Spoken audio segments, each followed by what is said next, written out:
ৰাজীৱ ভৱনত কংগ্ৰেছৰ যোগদান কাৰ্যসূচী অগপৰ ৩ গৰাকীৰ লগতে ৫ গৰাকী সমাজকৰ্মীৰ যোগদান কংগ্ৰেছত যোগদান কাৰ্যসূচী সন্দৰ্ভত ভূপেন বৰাৰ মন্তব্য আপৰ পৰা ১০০ জনীয়া তালিকা পঠাইছে কংগ্ৰেছত যোগদানৰ বাবে আমি সময় খেদিব পৰা নাই ইতিমধ্যে আম আদমি পাৰ্টিৰ পৰা ১০০ জন ব্যক্তি তালিকা আমাক জমা দিছে তেওঁলোকো ডেট বিচাৰিছিলে জইন কৰিবলৈ আমাৰ লগত বিজেপি অগপ সকলো দলৰে নেতাই যোগাযোগ কৰি আছে এজন প্ৰাক্তন বিজেপি বিধায়কৰ কথা আমাৰ এজন সাধাৰণ সম্পাদকে জনাইছে আমাৰ দলৰ কেইবাগৰাকীও জ্যেষ্ঠ বিষয়ববীয়াৰ লগত বহুতে যে যোগাযোগ ৰাখিছে সেইটো মোৰ জ্ঞাত আমি 1998 চনতে গম পাইছিলো 2001ত কংগ্ৰেছ আহিব আৰু আজি ইমান বছৰ পাছতো মই সেই একেই উমান পাইছো বুলি উল্লেখ কৰে ভূপেন বৰাই যে 98 চনতে আমি গম পাইছিলো যে 2001 চনত কংগ্ৰেছ ক্ষমতালৈ ঘূৰি আহিব আজি 30 বছৰৰ পাছত মই প্ৰদেশ কংগ্ৰেছৰ সভাপতি মোৰ এইটো অনুভৱ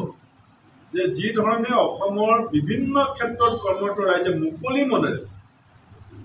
শাসক দলটোৰ বিৰুদ্ধে ওলাই আহি পেলাই কংগ্ৰেছৰ অফিচত আমাৰ দলৰ আদৰ্শ সংবিধানৰ প্ৰতি সন্মান জনাই যোগদান কৰিছে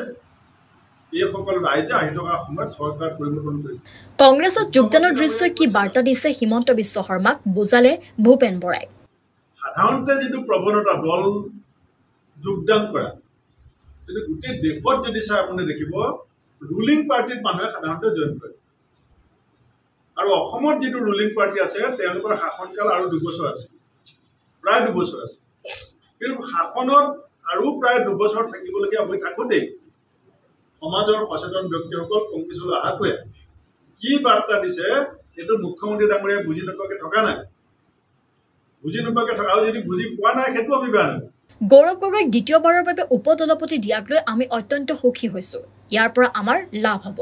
গৌৰৱৰ পদোন্নতিৰ জৰিয়তে অসমক গুৰুত্ব দিয়াটো নিশ্চিত কৰিছে কেন্দ্ৰই গগৈ ডাঙৰীয়াৰ যিটো পাৰফৰ্মেন্স যোৱাবাৰ লোকসভাত এইটো গোটেই দেশৰ মানুহে দেখিছে যে দেশখনৰে এক শক্তিশালী কণ্ঠ হিচাপে আমাৰ উত্তৰ পূৰ্বাঞ্চলৰ এক শক্তিশালী কণ্ঠ হিচাপে আৰু আমাৰ অসমৰ এখন ফেচ বুলি যাক আমি ক'ব পাৰোঁ যে ভাৰতবৰ্ষৰ পাৰ্লিমেণ্টত face of Assam voice of North East Gaurav Gogoi ডাঙৰীয়াক দ্বিতীয়বাৰৰ কাৰণে ডেপুটি লিডাৰ দিয়াটো আমাৰ অসম কংগ্ৰেছৰ কাৰণে আৰু উত্তৰ পূৰ্বাঞ্চলৰ কাৰণে অত্যন্ত ভাল কথা মই আমাৰ নেত্ৰী সোনিয়া গান্ধী ডাঙৰীয়ানী খাৰ্গে ডাঙৰীয়া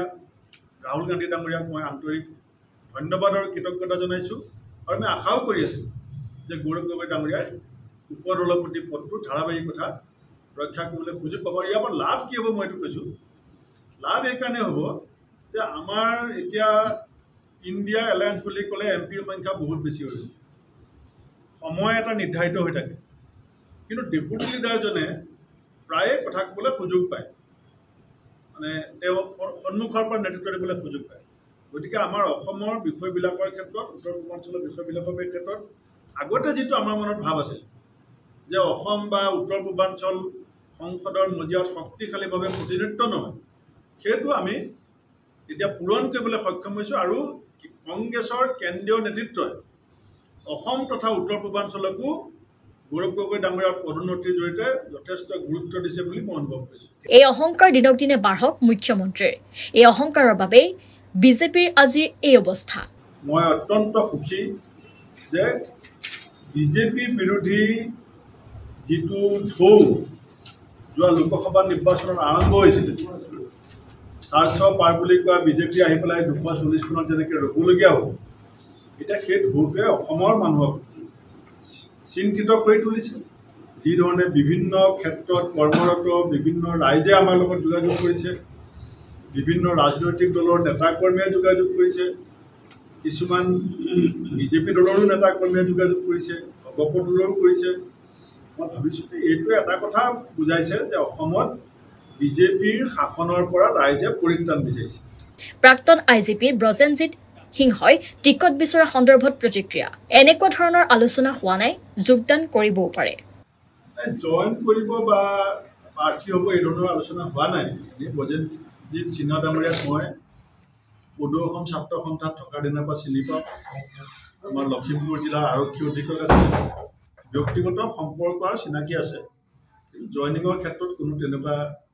কৈ দিব পৰাকৈ কথা বতৰা হোৱা নাই। অতি কমেও 700 আবেদন আহিব সেনাপতি সাজু 26ৰ বাবে এতিয়া সৈন্যবল সাজু কৰি আছো। Bureau report NDS news. 5টা সমষ্টিৰ দলৰ নেতাকৰ্মীৰ লগত আলোচনা 16 তাৰিখে আমাৰ গোটেই অসমৰ জিলা আৰু প্ৰদেশ কংগ্ৰেছৰ নেতাসকলক আমি কেইবাটা ভাগত বিভক্ত কৰি পেলাই মাতিছোঁ।